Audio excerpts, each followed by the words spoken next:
வணக்கம். Welcome to கதை திரட்டு audio books. இந்த வீடியோவில் நம்ம என்னத்தை கேட்க போகிறோம்னா, ஓய்வு பெற்ற சென்னை தொலைக்காட்சி நிலைய இயக்குனர் கம் எழுத்தாளர் ஏ நடராஜன் அவர்கள் எழுதிய உயிரே உனக்காக கதையின் 6வது பகுதி. நம்ம சேனலை இது வரைக்கும் சப்ஸ்கிரைப் பண்ணாதவங்க சப்ஸ்கிரைப் பண்ணுங்க. பக்கத்தில் இருக்கிற பெல் ஐகானை கிளிக் பண்ணி ஆளுங்கிற ஆப்ஷனை ப்ரெஸ் பண்ணுங்க. ஸோ தட் நான் போடுற கதைகளை உடனுக்குடனே நீங்கள் கேட்கலாம். வாங்க கதைக்குள்ள போகலாம். நரேன் கண் விழித்து பார்த்தபோது கடிகாரம் காலை மணி 8 நெருங்கி கொண்டிருந்தது. மதுரிமா, கவிதா, வைத்தீஸ்வரன் மூவரும் நேற்றைய இரவு அவனது சிந்தனையை வெகு நேரத்திற்கு ஒருவர் மாறி ஒருவராக ஆக்கிரமித்த காரணத்தால் நரேனால் வெகு நேரம் கழித்தே உறங்க முடிந்தது. நரேன் நினைவுகளை உதறி தள்ளிவிட்டு கட்டிலில் எழுந்து அமர்ந்தான். நாளை பொழுது விடிந்ததும் கவிதாவை சந்திக்க வேண்டும். இன்று என்ன செய்ய வேண்டும் என்பதை நேற்றிரவே தீர்மானித்தாயிற்று. அந்த தீர்மானத்தில் இந்த நிமிடம் வரையில் எந்த மாற்றமும் இல்லை. நரேன் குளியல் அறையை நோக்கி நடந்தான். அரை மணி நேரத்திற்கு பின்பு நரேன் குளித்து முடித்து ஆடை மாற்றிக்கொண்டு நிலை கண்ணாடியின் முன்பாக நின்றபடி ஒப்பனையில் ஈடுபட்டபடி அவனது பிம்பத்தை கண்ணாடியில் பார்த்தபோது அவனது பார்வையில் அவனது உருவம் கம்பீரமாகவும் அழகாகவும் இந்திய சாயலில் தோற்றமளிக்கும் அமெரிக்க இளைஞனைப் போல் காட்சியளிக்க நரேன் உள்ளுக்குள் சற்று கர்வத்துடன் நினைத்தான். மதுரிமா ரசிக்கும் நிலையில்தான் என் தோற்றம் அமைந்துள்ளது. நிச்சயமாக அவள் வெறுத்து ஒதுக்கும் நிலையில் என் தோற்றம் இல்லை. ஆணோ பெண்ணோ பார்வைக்கு அழகாக தோன்ற வேண்டும். ஒருவரை ஒருவர் ஈர்க்கவும் யோசிக்கவும் இயக்கவும் வேண்டும். அதன் காரணமாகவே உலகம் முழுக்க அவர்களது வசீகரத்திற்காக இத்தனை அழகு சாதனங்கள், அதற்கான இத்தனை விளம்பரங்கள். இந்த சிந்தனைகளின் விளைவாக நரேன் வழக்கத்திற்கும் சற்று கூடுதலாக ஒப்பனை செய்து கொண்டான். விலை உயர்ந்த பவுடரும் ஸ்ப்ரேவும் அவன் மீது தொற்றிக்கொண்டு ரம்யமாய் மனம் பரப்ப வீட்டை பூட்டிக்கொண்டு போர்ட்டிகோவில் நின்றிருந்த காரில் ஏறி அமர்ந்து காரை திருப்பி காம்பவுண்ட் கேட் அருகே வந்தபோது வாசலில் நின்றிருந்த செக்யூரிட்டி சல்யூட் அடித்தான். நரேன் காரை நிறுத்திவிட்டு சாவியை செக்யூரிட்டியிடம் கொடுத்தான். ஜெசிகா வந்தால் கொடுத்துவிடு, மதியம் உணவுக்கு வரமாட்டேன், இரவுக்கு மட்டும் சமைத்தால் போதும் என்று சொல்ல நரேன் காரில் கவிதாவின் வீட்டை நோக்கி வேகமாய் போய்க் கொண்டிருந்தான். போர்ட்டிகோவில் கார் வந்து நிற்கும் சத்தம் கேட்டு ஜன்னலின் திரையை விலக்கி கவிதா வெளியே பார்த்தாள். காரில் இருந்து நரேன் இறங்கிக் கொண்டிருந்தான். கவிதாவிற்குள் பரபரப்பு அதிகமானது. திடீரென நரேன் வருவான் என்று கொஞ்சம் கூட எதிர்பார்க்கவில்லை. அவளுக்கு தெரிவிக்காமல் அவனாகவே கவிதா அவசரமாக வாசற்கதவை திறந்து கொண்டு வெளியில் வந்தாள். சந்தோஷத்தில் அவளது அழகிய கண்கள் மின்னின. குட்டையான நைற்றியில் அழகு திரட்சிகளின் அபரிமிதமான ஒளியில் நரேன் சற்றே இன்ப அதிர்ச்சிக்கு உள்ளானான். Welcome Naren, what a surprise. Good morning. திடீர்னு மீட் பண்ணணும் போல ஒரு ஃபீலிங், அதான் சொல்லாமலேயே புறப்பட்டு வந்துட்டேன். I think I am not disturbing you. Not at all, you are welcome. உள்ள வாங்க. ஆங்கிலத்தின் அழகான உச்சரிப்போடும் சிரிப்போடும் கவிதா நரேனை வரவேற்று வீட்டிற்குள் அழைத்து சென்றாள். Please be seated. நரேன் சோஃபாவில் அமர்ந்தபடி சுற்றமுற்றம் பார்வையில் தேடினான். அவன் கையில் கவிதாவின் 3 வயது குழந்தைக்காக வாங்கி வந்திருந்த ஒரு சிறிய கிஃப்ட் பார்சல் இருப்பதை கவனித்த கவிதா அவன் தன் குழந்தையை தேடுகிறான் என்பதை புரிந்து கொண்டாள். குழந்தை இன்னும் எந்திரிக்கல, தூங்குறான். It's okay. ஒரு விதத்துல குழந்தைங்க காலையில தூங்குறது அம்மாக்களுக்கு நல்லதுதான். வீட்டு வேலைகளை ஃப்ரீயா பார்க்கலாம். ஆமா, ராத்திரி முழுக்க அவனும் தூங்கல, என்னையும் தூங்க விடல சொல்லிவிட்டு கவிதா மென்மையாக சிரித்தாள். சிரிப்பில் ஒருவித சோகம் தெரிந்தது. அவளது அந்த சோகத்தின் பொருள் நரேனுக்கு புரிந்தது. ஒரு பெண் இரவு முழுக்க தூங்காமல் இருப்பதற்கு அவள் குழந்தை காரணமாய் அமைவதற்கும் அவன் கணவன் காரணமாய் அமைவதற்கும் நிறையவே வித்தியாசம் உள்ளது. இன்னைக்கு குழந்தை தூங்குறா, தினமும் தூங்குவான்னு எதிர்பார்க்க முடியுமா? கொஞ்சம் கஷ்டம்தான். கொஞ்சம் இல்ல, ரொம்பவே கஷ்டம். எந்த வேலையும் செய்ய விட மாட்டான். வேலைக்காரி இல்லையா? முன்ன இருந்தா, இப்ப இல்ல. நிறுத்திட்டேன். நிறுத்திட்டீங்களா? ஏன்? For diversion. புரியல. எஸ் நரேன், என்னோட நினைவுகள்ல இருந்து நான் விடுபடணும்னா நான் சும்மா இருக்கக்கூடாது. எதையாவது செஞ்சுக்கிட்டே இருக்கணும். என்னோட கான்சன்ட்ரேஷன் வேற எதுலையாவது இருக்கணும். ஸோ இந்த வீட்டு வேலைகளை நானே ஏத்துக்கிட்டேன். கவிதாவின் வலியை நரேனால் உணர முடிந்தது. கவிதா அவனுக்கு சூடாக டீ கொண்டு வந்து கொடுத்தாள். டீயை சுவைத்தபடி நரேன் ஒரு புன்னகையோடு கேட்டான். என்ன விஷயமா நான் உங்களை பார்க்க வந்திருக்கேன்னு உங்களால யூகிக்க முடியுமா? Can you guess? கவிதா ஒரு நிமிடம் யோசித்தாள். உண்மையிலேயே அவள் யோசிக்கிறாளா அல்லது யோசிப்பதாக பாவனை காட்டுகிறாளா என்பதை புரிந்து கொள்ள முடியாதவனாக நரேன் கவிதாவின் அழகிய முகத்தை பார்த்தபடியே மௌனமாக அமர்ந்திருந்தான். எந்த விஷயமாக இருந்தால் என்ன நரேன், நீங்க என்னை பார்க்க வந்ததே என்னை பொறுத்தவரையில் பெரிய விஷயம்தான் சொல்லிவிட்டு கவிதா சங்கீத வீணையாக சிரித்தாள். என்ன விதமான ஒரு சிரிப்பு! எத்தனை சாதுரியமான ஒரு பதில்! நோ, என் கேள்விக்கான பதில் இது இல்லை. சுற்றி வளைக்காத நேரடியான ஒரு பதில். தைரியமா சொல்லுங்க. என்னை போலவே உங்களோட தனிமை, ஐ மீன் மதுரிமா இல்லாத தனிமை உங்களை கஷ்டப்படுத்தி இருக்கலாம். கவிதாவின் பதில் இத்தனை நேரடியாக தன்னை தாக்கும் என்பதை நரேன் கொஞ்சமும் எதிர்பார்க்கவில்லை. ஒரு விதத்தில் நீங்கள் சொல்வது உண்மைதான். ஒரு விதத்தில் உண்மை என்றால் எந்த விதத்தில் பொய் நரேன்? கேட்டுவிட்டு கவிதா வாய்விட்டு சிரித்தாள். எஸ், அதை நாமே உணரும் பொழுதுதான் அதை நம்மால் சரியாகவும் முழுவதுமாகவும் புரிந்து கொள்ள முடிகிறது. உங்கள் தனிமைக்கும் எனது தனிமைக்கும் நிரம்ப வித்தியாசம் இருக்கிறது. எந்த விதத்தில்? நீங்கள் மதுரிமாவை பிரிந்திருப்பது ஒரு வார காலத்திற்குத்தான். மதுரிமாவின் நாட்டிய நிகழ்ச்சிகள் முடிந்தவுடன் மதுரிமா வந்து விடுவாள். ஆனால் நான் ஆண்டர்சனை பிரிந்திருக்கப் போவது என் ஆயுள் முழுக்க. கவிதா சொல்வதில் உள்ள யதார்த்தம் நரேனுக்கு புரிந்தது. என் தனிமையும் இவள் தனிமையும் இந்த நேரத்திற்கு நாங்கள் தனித்து இருக்கிறோம் என்ற ஒன்றை தவிர மற்ற எல்லா விதத்திலும் வேறானது மட்டுமல்ல, மாறானதும் கூட.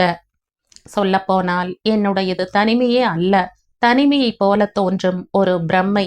இதை தனிமை என நினைத்து மதுரிமாவின் மேல் உள்ள ஏதோ ஒரு கோபத்தில் நான் இந்த கவிதாவை தேடி வந்ததே தவறோ என்கிற சந்தேகம் நரேனுக்குள் எழுந்தது. என்ன யோசிக்கிறீர்கள்? நீங்கள் சொல்வதில் உள்ள உண்மையை புரிந்து கொள்ள முடிகிறது. ஒருவருக்காக மற்றவர் வருத்தப்படுவது மட்டுமே அந்த ஒருவரது பிரச்சனைக்கான தீர்வு ஆகிவிட முடியுமா? கவிதாவின் பேச்சு நரேனுக்கு குழப்பமாக இருந்தது. கவிதாவே தொடர்ந்தாள். மனைவியை பிரிந்துவிட்ட கணவன் அவளது இடத்தில் வேறொரு பெண்ணை கொண்டு வருவது பல நேரங்களில் அவனது பிரச்சனையை வெகு சுலபமாக தீர்த்து விடுகிறது. ஆனால் பெண்கள் விஷயத்தில் அப்படியல்ல.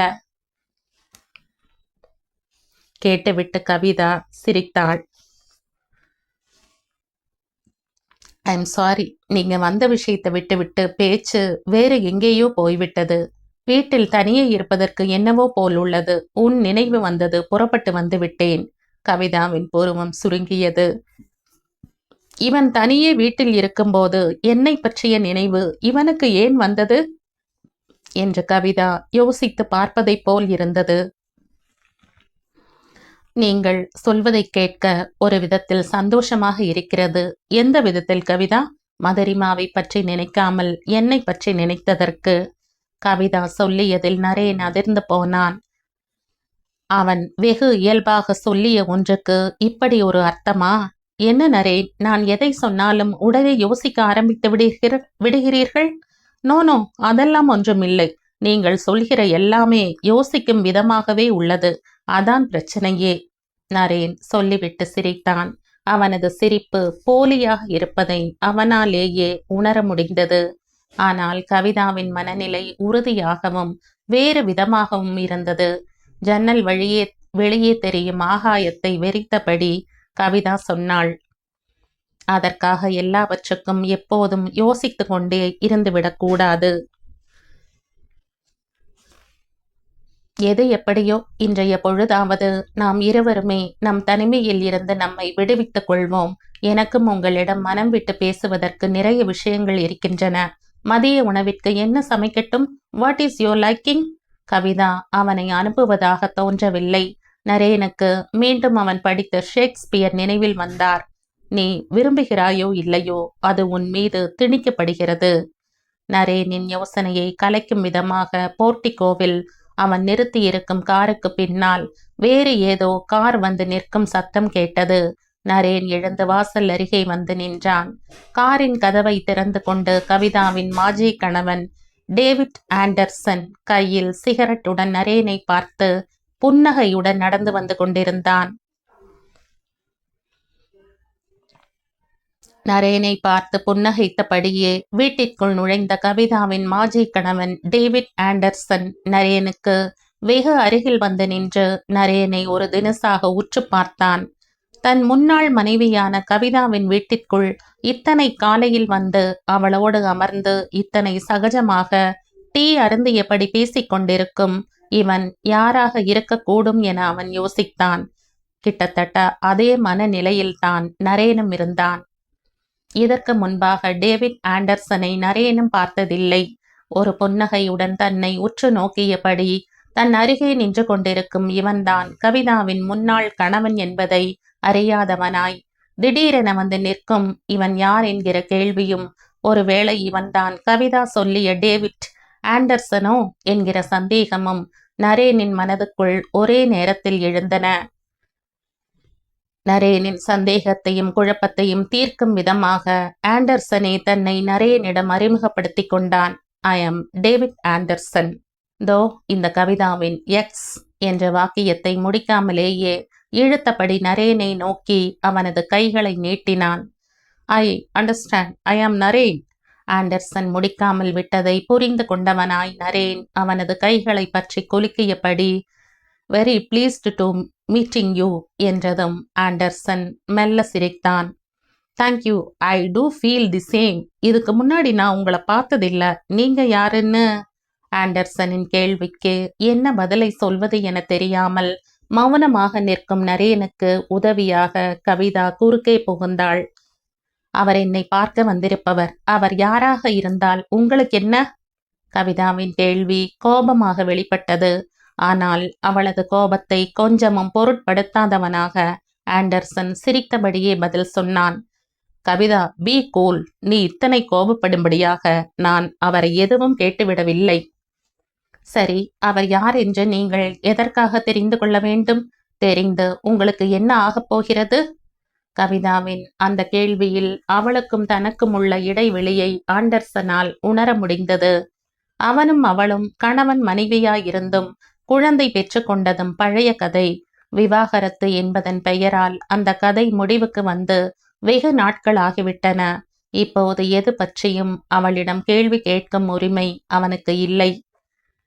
என்ன, பதிலையே காணோம்? சரி, நானே பதில் சொல்கிறேன். He is my guest. நான் தான் அவரை வர சொன்னேன். இது போதுமா? இல்லை, இன்னும் வேறு ஏதாவது விஷயம் வேண்டுமா? கவிதாவின் இந்த கேள்வி ஆண்டர்சனை கிண்டல் செய்கிற தொனியில் இருந்தது. வேறு ஏதாவது விஷயம் என்பதில் கவிதா கொடுத்த அழுத்தம் அவளுக்கும் நரேனுக்கும் இடையே இன்னும் வேறு விஷயங்களும் இருக்குமோ என்று ஆண்டர்சனை சந்தேகிக்க வைக்கும் விதத்தில் அமைந்து அவனை இம்சைப்படுத்தும் நோக்கத்தில் இருப்பதை நரேனால் உணர முடிந்தது. ஓகே, நான் அவர் உன்னுடைய வேண்டாத நேரத்தில் வந்திருக்கும் வேண்டாத விருந்தாளி. ஐ எம் சாரி, நான் பிறகு வருகிறேன். உண்மையிலேயே ஆங்கிலம் ஒரு அற்புதமான மொழிதான். I am the unwanted guest at the unwanted time என்று ஆங்கிலத்தில் ஆண்டர்சன் கவிதாவிடம் நாசுக்காகவும் அதே நேரத்தில் அவள் மீது குற்றம் சுமத்துவதைப் போலவும் சொல்லியது கவிதாவை மேலும் கோபப்படுத்தியது. திரும்பி போக நினைத்த ஆண்டர்சனை கவிதா தடுத்து நிறுத்தினாள். 1 மினிட், பிறகு வருகிறீர்களா? For what? முதலில் இப்போது எதற்காக வந்தீர்கள்? அதை மற்றவர்கள் முன்னிலையில் சொல்ல முடியாது. உன்னிடம் தனியே சொல்ல வேண்டும். No problem, I will come again. Sir, 1 minute. நீங்கள் சொல்லிய வேண்டாத நேரத்தில் வந்த வேண்டாத விருந்தாளி என்பது எனக்குத்தான் பொருந்தும். நீங்கள் ஏதோ முக்கிய விஷயமாக பேச வந்திருக்கிறீர்கள். நீங்கள் பேசுங்கள், நான் புறப்படுகிறேன். Thank you. Really I appreciate your sense of understanding.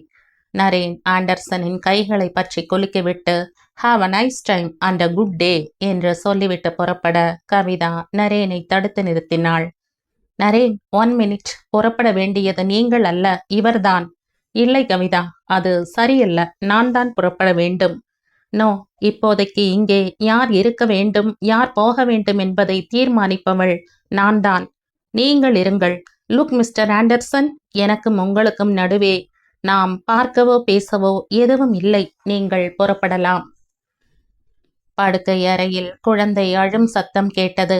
Kavitha, Naren மற்றும் ஆண்டர்சனின் பார்வை அந்த அறையின் பக்கம் திரும்ப கவிதாவின் 3 வயது குழந்தை அழுதபடியே அறையை விட்டு அவர்களை நோக்கி நடந்து அவர்கள் அருகே வந்து நின்றது. அழுகையை நிறுத்திவிட்டு அந்த 3 பேரையும் மாறி மாறி பார்த்தது. கடைசியாக ஆண்டர்சனை பார்த்து சிரித்தபடி அவன் அருகே ஓடி வந்தது. ஹாய் டார்லிங் என்றபடி ஆண்டர்சன் குழந்தையை நோக்கி நடக்க கவிதா ஓடிப்போய் குழந்தையை தூக்கி கொண்டு ஆண்டர்சனை நோக்கி சத்தமாக கத்தினாள். Will you please go out? Kavitha, நான் குழந்தையை பார்க்கத்தான் வந்தேன். போய், நிச்சயமாக நீங்க குழந்தையை பார்க்க வந்திருக்க மாட்டீங்க. எனக்கு உங்களை பத்தி நல்லாவே தெரியும். நான் சொல்றத நம்பு கவிதா. குழந்தையை பார்க்கவும் அது விஷயமாக பேசவும் தான் வந்தேன். நோ, நான் உங்களை நம்ப மாட்டேன். I know you mister Anderson. What to you know? தன்னை பற்றி தன் முன்னாள் மனைவி என்ன தெரிந்து கொண்டிருக்கிறாள் என்கிற ஆர்வத்துடன் ஆண்டர்சன் கேட்டான். கவிதா மிகவும் தெளிவாகவும் உறுதியாகவும் சொன்னாள். நீங்க ஒரு சரியான வக்ரம் பிடிச்ச ஆள். Yes, you are a pervert. சரியான குரூரம் பிடிச்ச ஆள். Yes, you are a sadist. Anderson ஒரு வினாடி அதிர்ந்து போனான். அதனை வெளிக்காட்டிக் கொள்ளாமல் ஒரு விதமான சிரிப்புடன் கேட்டான்.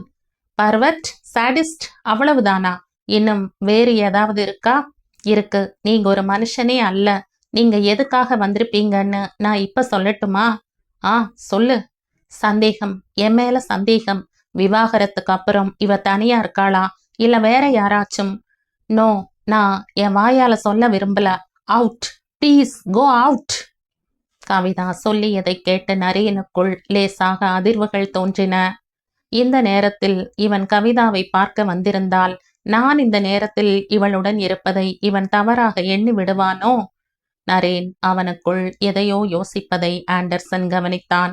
மிஸ்டர் நரேன், எனக்கு கவிதாவின் மேல் எந்த கோபமும் இல்லை. சொல்லப்போனால் நான் கவிதாவை இப்போதும் நேசிக்கிறேன். Stop it. இது போன்ற உளறல்களை நான் கேட்க தயாராக இல்லை. நம்மை பொறுத்த மட்டில் எல்லாமே முடிந்துவிட்டது. கவிதா கோபமாகவே பேசினாள். கவிதா நரேனை தேடி அவனது வீட்டிற்கு வந்தபோது, விவாகரத்து பற்றி சொல்லி தனிமையை நினைத்து அழுதபோது நரேன் சொல்லியது நினைவில் மின்னல் அடித்தது. எத்தனையோ பேர் விவாகரத்திற்கு பின்பும் கூட சேர்ந்து வாழ ஆரம்பிக்கிறார்கள். தோ அதனை மீண்டும் வலியுறுத்த ஒரு அருமையான சந்தர்ப்பம். கவிதா, வாழ்க்கை ரொம்பவும் வித்தியாசமானது. நாம் முடிந்து விட்டதாக நினைக்கும் இடத்தில் இருந்து கூட அது மறுபடியும் புதிதாக ஆரம்பமாகலாம். நரேன் சொல்வது ரொம்பவும் சரி. முடிவு என்று எதுவும் இல்லை. வாழ்க்கை மரணத்தில் முடிந்த பின்பும் ஆன்மா வாழ்ந்து கொண்டிருப்பதாக நம்புகிற ஒரு மண்ணில் பிறந்தவர்கள் நீங்கள் இருவரும். But one thing. சொல்லுங்கள். நான் இப்போது வந்தது கவிதாவிடம் சமாதானம் பேசுவதற்காக அல்ல. நான் இப்படி சொல்ல காரணம் என்ன தெரியுமா? கவிதாவிடம் நான் எந்த விதமான சண்டையும் போடவில்லை. அதுதான் உண்மை. பின் எதற்காக விவாகரத்து நீங்களாக கேட்டீர்கள்? அதற்கு ஒரு முக்கிய காரணம் இருக்கிறது. நான் அனைத்துக்கும் மேலாக என் தொழிலை மிகவும் நேசிப்பவன். ஒரு கவிஞன் கவிதையை நேசிப்பது போல, ஒரு ஓவியன் ஓவியத்தை காதலிப்பது போல, நானும் என் மனோவியல் ஆய்வை அதிகமாகவே நேசிக்கிறேன். நான் சொல்வதை கொஞ்சம் ஆழமாக யோசியுங்கள். அதற்காக ஆய்வு பொருளாக நீங்கள் உங்கள் மனைவி கவிதாவையே நீங்கள் தேர்வு செய்தீர்கள், அப்படித்தானே? ரைட். இது தவறா? தவறு மட்டுமல்ல, ரெடிகுலஸ். நோ, இது பைத்தியக்காரத்தனம் இல்லை.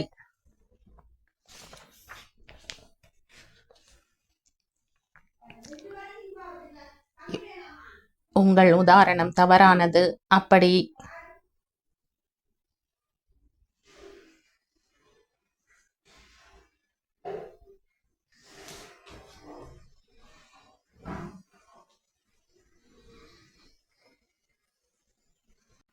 Stop it.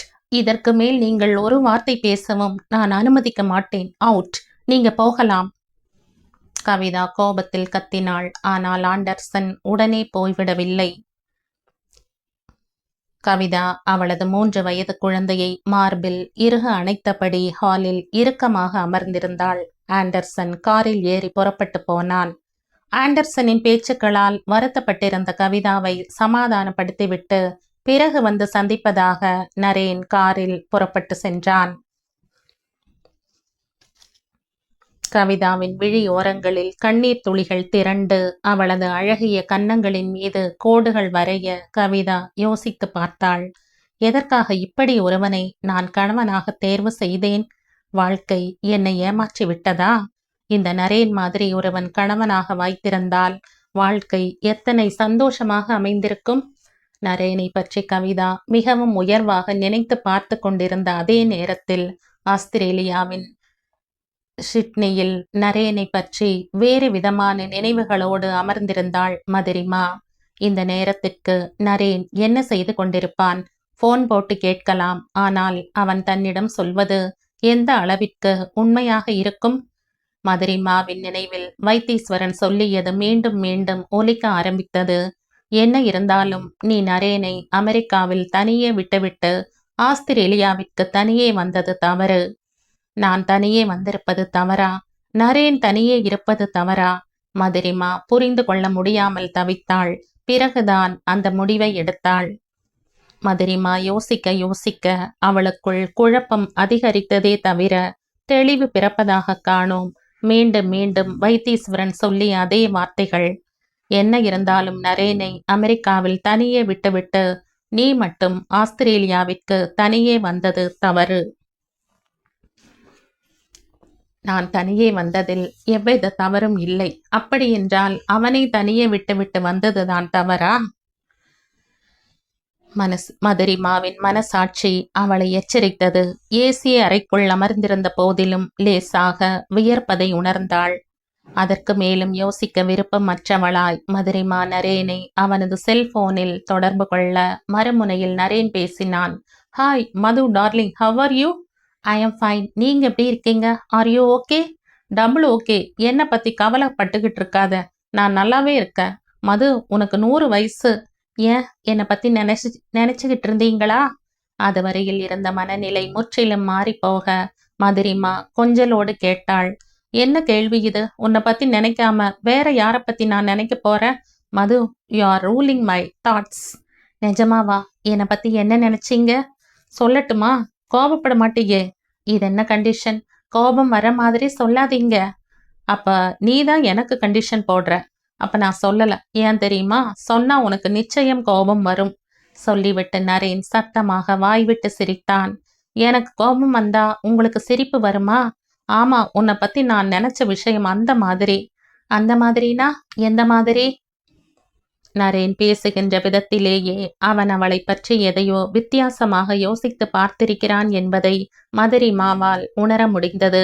அது என்னவென்று அறிந்து கொள்ளும் குறுகுறுப்பு அவளுக்குள் ஏற்பட்டது. ஒரு பழைய ஹிந்தி படம், சசி கபூரும் ரேகாவும் நடிச்சது, உத்சவ். அந்த படத்தை நீ பார்த்திருக்கியா? ஹிந்தி படமா? நான் தமிழ் படமே சரியா பார்த்ததில்ல. சரி, என்ன பத்தி நினைச்சதுக்கும் அந்த படத்துக்கும் என்ன சம்பந்தம்? சம்பந்தம் இருக்கு. அந்த படத்துல கதாநாயகி ரேகா உன்ன மாதிரியே ஒரு சீன்ல டான்ஸ் ஆடுவா. Really? Rekha is a good dancer. நடனம் நல்லா இருந்ததா? நான் சொல்ல வந்தது ரேகா ஆடின டான்ஸ பத்தி இல்ல மது. டான்ஸ பத்தி இல்லையா? வேற எதை பத்தி? அந்த சீன்ல ரேகா போட்டுக்கிட்டு இருந்த ட்ரெஸ்ஸ பத்தி. ரேகா அப்படி என்ன ட்ரெஸ் போட்டுக்கிட்டு இருந்தா? நரேன் உடனே பதில் சொல்லாமல் சில வினாடிகளுக்கு மௌனமாயிருந்தான். கேக்குற இல்ல, அப்படி என்ன ட்ரெஸ் போட்டுக்கிட்டு இருந்தா? ரேகா அந்த சீன்ல ட்ரெஸ்ஸே போட்டுக்கல மது. நரேன் மதுரிமாவின் காதுக்கு அருகில் வந்து சொல்வதை போல் மெதுவாக சொன்னான். சி, நீங்க ரொம்ப மோசம். வெயிட், அவசரப்படாத. ரேகா ட்ரெஸ்ன்னு எந்த துணியும் போட்டுக்கல. ஆனா ட்ரெஸ் எங்கெல்லாம் இருக்கணுமோ அங்கெல்லாம் அவளுக்கு டைரக்டர் ஜுவல்ஸ், அற்புதமான அழகான ஆர்னமெண்ட்ஸ் போட்டிருந்தாரு. உடை அலங்காரம் இல்லாம வெறும் நகை அலங்காரம். இது என்ன இப்படி ஒரு இமேஜினேஷன்? ஆமா, அந்த டைரக்டரோட ஈஸ்தட்டிக் சென்ஸ். தமிழ்ல சொல்லணும்னா அவரோட அழகியல் உணர்வு. மது, ஒரு நிமிஷம் உன்னை அந்த மாதிரி கற்பனை செஞ்சு பார்த்தேன். எப்படி என்னோட கற்பனை? நீங்களும் உங்க கற்பனையும். ஆமா, கற்பனை அத்தோட நின்னு போச்சா, அதுக்கு மேலேயும் போச்சா? உண்மையிலேயே இந்த கற்பனை என்பது இது போன்ற விஷயங்களில் ஒரு சுகமான அனுபவம்தான். என்ன பதிலையே காணோம்? மறுபடியும் கற்பனையா? ஆ, இதுக்கப்புறம்தான் சுவாரஸ்யமே. ரேகா உடம்புல இருந்த அத்தனை நகைகளுக்கும் லிங்க் கொடுத்து ஒரு இடத்துல கண்ணுக்கு தெரியாத அளவுல ஒரு சின்ன கொக்கி. சின்ன கொக்கியா? You mean hook? எதுக்கு? அந்த கொக்கியை கண்டுபிடிச்சு அதை பிடிச்சு இழுத்தா உடம்புல இருக்கிற அத்தனை நகையும் கழண்டு கீழே விழுந்துடும். வெட்கத்தில் மதுரிமாவின் உடல் முழுக்க குப் என்று வியர்த்தது. என்ன மது, பதிலையே காணோம்? அப்புறம் என்ன நடந்துச்சு? ரேகாவோட மொத்த நகையும் கழண்டு விழுந்துடுச்சா? இல்ல மது, சசி கபூர் சாமர்த்தியமா ஊக்க கண்டுபிடிச்சுடுறார். அவர் கொக்கியில கை வச்சதும் சீன் முடிஞ்சு போச்சு. ரேகாவோட காலுக்கடியில மொத்த நகையும் விழுந்து கிடக்குது. ரேகாவோட பாதங்களையும் நகைகளையும் காட்டி காட்சியை முடிச்சிட்டாங்க. அட பாவமே, படம் பார்த்தவங்க ரொம்பவும் ஏமாந்து போயிருப்பாங்களே. மதுரிமா நரேனிடம் கிண்டல் அடித்தாள். நரேன் மதுரிமாவை மறுத்து பேசினான். இல்ல மது, அந்த காட்சியோட அழகே அப்படி எதையும் காட்டாம விட்டதுதான். சொல்லப்போனா வாழ்க்கையோட எல்லா அம்சங்களுமே இந்த காட்சி மாதிரிதான் இருக்கணும். எல்லாத்தையுமே நம் கண் முன்னாடி கொண்டு வந்து கொட்டிவிடக் கூடாது. இதுல இன்னும் கூட ஏதோ இருக்குன்னு அதை பத்தி நம்மளை யோசிக்க வைக்கணும். நீங்க சொல்றது எனக்கு புரியல நரேன். இது சிம்பிள் மது. நிறைவு வந்துட்டா அதன் மீதான ஈர்ப்பும் தேடலும் இல்லாம போய் அதன் சுவாரஸ்யமே குறைஞ்சு போயிடும். வாழணுங்கிற ஆசை அற்று போய் இதுக்கு மேல ஒண்ணும் இல்லைங்கிற சேச்சுரேஷன், ஒரு தேக்க நிலை வந்துடும். அதுக்கப்புறம் வாழற வாழ்க்கை எந்தவித பிடிப்பும் இல்லாம ரொம்பவும் மெக்கானிக்கலா மாறி போயிடும். பரவாயில்லையே, இப்படியெல்லாம் கூட நீங்க யோசிப்பீங்களா? சர்ப்ரைஸ் நரேன், உங்களை நினைச்சா எனக்கு பெருமையா இருக்கு. Thank you darling. அவர்கள் இருவருக்குமான அவர்களது போன் உரையாடல் மிகவும் சந்தோஷமாகவும் ரம்யமாகவும் இருப்பதை அவர்கள் இருவருமே உணர்ந்தார்கள். அந்த உரையாடலை அவர்கள் அத்துடன் முடித்திருந்தால் அவர்கள் இருவரின் அன்றைய பொழுது சந்தோஷமாகவே கழிந்திருக்கும். அவர்களது சந்தோஷத்தை குலைக்கும்படியான ஒரு சம்பாஷணையை நரேனே மதுரிமாவிடம் ஆரம்பித்தான். மதுடியர், இன்னைக்கு ஒரு விசேஷம். என்ன தெரியுமா? சொன்னா தானே தெரியும். இன்னைக்கு ஒரு வித்தியாசமான கேரக்டரை சந்திச்சேன். எல்லா கேரக்டர்ஸும் ஒரே மாதிரி இருந்தா அப்புறம் எப்படி கேரக்டர்னு சொல்ல முடியும்? ஒவ்வொன்றும் ஒரு மாதிரி தான் இருக்கும். சொல்லிவிட்டு மதுரிமா சிரித்தாள். மதுரிமாவின் சிரிப்பு செல்போனில் ரம்யமாய் ஒலிப்பதை நரேனால் உணர முடிந்தது. மது, இந்த கேரக்டர் ஒரு மாதிரி இல்ல, தனி மாதிரி. தனி மாதிரியா? எந்த விதத்தில்? எல்லா விதத்திலும் தான். இன்ட்ரெஸ்டிங். யார் அந்த character? One mister David Anderson. David Anderson? கேள்விப்படாத பெயரா இருக்கு. யார் அது? நானே இன்னைக்கு தான் முதலா பார்த்தேன். Is it? Who is he? Air hostess கவிதாவின் கணவன், மாஜி கணவன். அதுவரை அவனோடு சந்தோஷமாக பேசிக்கொண்டிருந்த மதுரிமாவின் குரல் அடைப்பட்டு நின்று போனது. அவளது நினைவில் மீண்டும் கவிதா. மதுரிமாவின் நினைவில் கவிதா திருமணமானவள் என்பதோ இப்போது அவள் கணவனுடன் இல்லை என்கிற அர்த்தத்தில் நரேன் சொல்லிய மாஜி கணவன் என்பதோ தோன்றாமல் தன் கணவன் எதற்காக கவிதாவின் கணவனை சந்தித்தான் என்கிற கேள்வியே மிக பெரிதாக எழுந்து அவளை யோசிக்க வைத்தது. என்ன மது, நான் சொல்லியது அதிர்ச்சியா இருக்கா? அதெல்லாம் ஒண்ணுமில்ல. நீங்க எதுக்காக மிஸ்டர் ஆண்டர்சனை தேடி போனீங்க? நான் அவனை தேடி போகல மது. அவன்தான் நான் கொஞ்சமும் எதிர்பார்க்காத சூழ்நிலையில என்ன சந்திச்சான். நரேன் மிகவும் இயல்பாக மதுரிமாவிடம் நடந்த உண்மையை சொன்னான். ஆனால் நரேன் சொல்லியதை மதுரிமாவால் ஏதோ வெறும் கேள்விப்படும் செய்தியாக எடுத்துக்கொள்ள முடியவில்லை. எதிர்பார்க்காத சூழ்நிலை என்றால் என்ன சூழ்நிலை அது? நரேன், கவிதா, ஆண்டர்சன் ஆகிய மூவரில் யார் எதிர்பார்க்காத சூழ்நிலை அது? எதிர்பார்க்காத சூழ்நிலை என்றால் என்ன சூழ்நிலை நரேன்? மது, நீ பயப்படுகிற மாதிரியான எந்த சூழ்நிலையும் அல்ல. ரிலாக்ஸ். நான் ஏன் பயப்பட வேண்டும்? நான் மிகவும் ரிலாக்ஸ் ஆகத்தான் இருக்கிறேன். சொல்லுங்கள், என்ன சூழ்நிலை? அது மது, இன்னைக்கு நான் கவிதாவின் வீட்டுக்கு போயிருந்தேன். எதற்காக போனீர்கள்? சும்மாதான். வீட்டில் தனியே இருக்க என்னவோ போல் இருந்தது. நேரத்தை கொல்வதற்காக சும்மா பேசிவிட்டு வரலாம் என்று போனேன். ரியலி? சும்மா பேசிவிட்டு வந்து விட்டீர்களா? மதுரிமாவின் கேள்வியில் தொனி வித்தியாசமாக ஒலிப்பதை நரேன் உணர்ந்தான். மது, என்னாச்சு உனக்கு? ஒரு குற்றவாளியை குறுக்கு விசாரணை செய்வதைப் போல இருக்கிறது உன் கேள்விகள். நான் உன் கணவன் மது. நான் உங்கள் மனைவி. அதனால் தான் இந்த கேள்விகள். மது, புரிந்து கொள். நான் உன்னிடம் எதையும் மறைக்க விரும்பவில்லை. மதுரிமா யோசித்து பார்த்தாள். இல்லை, ஏமாந்து விடக்கூடாது. இவன் போக்கிலேயே நாமும் போய். மதுரிமா தன்னை சுதாரித்து கொண்டாள். நான் உங்களை நம்புகிறேன். இதை பற்றி பிறகு நேரில் பேசுவோம். ஆண்டர்சனை பற்றி எதுவோ சொல்ல வந்தீர்களே? எஸ், ஆண்டர்சன் ஹார்வர்ட் யூனிவர்சிட்டியில் மனோவியல் பேராசிரியராக வேலை பார்க்கிறார். நல்ல விஷயம்தானே? இதில் நீங்கள் வித்தியாசமாய் நினைக்க என்ன இருக்கிறது? ஆண்டர்சன் செய்து கொண்டிருக்கும் ஆராய்ச்சி பெண்கள் மீதான பாலியல் தாக்கம். மதுரிமா ஒரு வினாடி ஆடிப்போனாள். தான் சந்தேகப்படும், ஏன் பயப்படும் கவிதாவின் கணவன் ஆண்டர்சன் ஒரு பாலியல் ஆராய்ச்சியாளன். அது சரி, ஆண்டர்சன் கவிதாவின் முன்னாள் கணவன் என்கிறீர்களே, அதற்கு என்ன அர்த்தம் நரே? அவர்கள் வாழ்க்கை முடிந்துவிட்டது. இருவரும் விவாகரத்து வாங்கிக் கொண்டார்கள். நரேனின் ஒவ்வொரு சொல்லும் மதுரிமாவின் இதயத்தில் நெருப்பு துண்டுகளாய் வந்து விழுந்தன. கவிதாவிற்காக பரிதாபப்படுகின்ற சூழ்நிலையில் மதுரிமா இல்லை. மதுரிமா கவிதாவை முதலாக சந்தித்ததிலிருந்து இன்று வரை நிகழ்ந்திருக்கும் அனைத்தும் அவள் மனதில் மீண்டும் மீண்டும் நிழலாடி அவளை துன்புறுத்தின. தான் இல்லாத நேரத்தில் நரேனை சந்திக்க கவிதா தன் வீட்டிற்கு வருவதும், கணவனை பிரிந்து வாழும் கவிதாவை அவள் வீட்டிற்கு நரேன் சென்று சந்திப்பதும் ஏதேதோ தவறான கற்பனையில் மதுரிமா பயப்பட்டாள். கூடவே வைத்தீஸ்வரன் சொல்லிய, நீ நரேனை அமெரிக்காவில் தனியே விட்டுவிட்டு ஆஸ்திரேலியாவிற்கு தனியே வந்தது தவறு என்றதும், நரேனை பற்றி உன்னிடம் பேசுவதற்கு நிறைய இருக்கிறது என்றதும் அவள் நினைவில் தோன்ற, நரேன், உங்கள் MD வைத்தீஸ்வரனை பற்றி நீங்கள் என்னிடம் சொல்லியது நினைவில் இருக்கிறதா? ஓ எஸ், அவரை மீண்டும் சந்திக்காதே. ட்ரை டு அவாய்ட் ஹிம் என்று சொன்னேன்.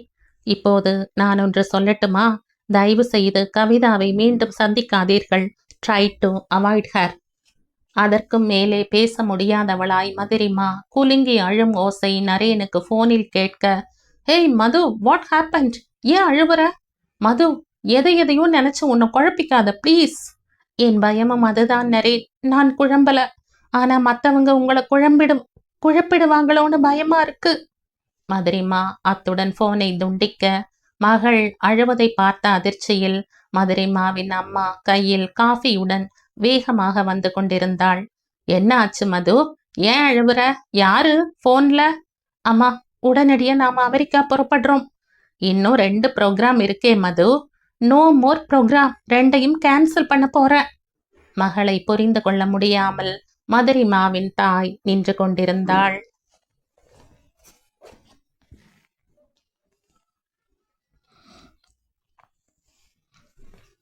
இந்த கதையின் தொடர்ச்சியை அடுத்த பதிவில் கேட்கலாம். நன்றி.